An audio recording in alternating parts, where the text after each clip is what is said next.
ആലപ്പുഴ അമ്പലപ്പുഴയിൽ കനത്ത മഴയിൽ വീടുകളിൽ വെള്ളം കയറി. വൈകുന്നേരം പെയ്ത ശക്തമായ മഴയിലാണ് വെള്ളം കയറിയത്. വീടുകളിൽ ഉണ്ടായിരുന്നവർ മറ്റു വീടുകളിലേക്ക് താമസം മാറ്റി.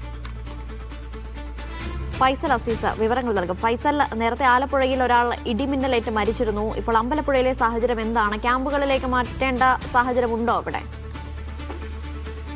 അനീഷ, ഇന്ന് വൈകുന്നേരം പെയ്ത ശക്തമായ മഴയിലാണ് അമ്പലപ്പുഴ SN കവല കഞ്ഞിപ്പാടം റോഡിൽ വെള്ളക്കെട്ട് ഉണ്ടായത്. സമീപത്തെ വീടുകളിൽ ഉൾപ്പെടെ വെള്ളം കയറിയിട്ടുണ്ട്. റോഡിന് അരികിലുള്ള നിരവധി വീടുകളിലാണ് വെള്ളം കയറിയത്. ഇവരെ ബന്ധുവീടുകളിലേക്ക്, അതായത് ഈ വീട്ടിലുണ്ടായിരുന്നവരെ ബന്ധുവീടുകളിലേക്ക് ആളുകൾ താമസം മാറിയിട്ടുണ്ട്. ഇന്ന് രാവിലെ ആണ് ഇന്ന് രാവിലെ 10 മണിക്കാണ് ഇടിമിന്നലേറ്റ് അരൂരിൽ ഒരു വയോധികൻ മരണപ്പെട്ടത്. അതിന് ജില്ലയിൽ വളരെ ശക്തമായ മഴയാണ് പെയ്തുകൊണ്ടിരിക്കുന്നത്. ഇന്ന് രാവിലെ മുതൽ പുലർച്ചെ മുതൽ തന്നെ വലിയ രീതിയിലുള്ള മഴയുണ്ട്. ഇതുവരെയും തോരാത്ത മഴയാണ് പെയ്തുകൊണ്ടിരിക്കുന്നത്. അതിനിടയിലാണ് ഇത്തരത്തിൽ ശക്തമായ വെള്ളക്കെട്ട് ഉണ്ടായതും വീടുകളിലേക്ക് വെള്ളം കയറിയതും. അങ്ങനെ ക്യാമ്പ് തുറക്കേണ്ട സാഹചര്യമൊന്നും നിലവിലില്ല. ഇതിപ്പോൾ ശക്തമായ മഴയിൽ പെയ്തതാണ്.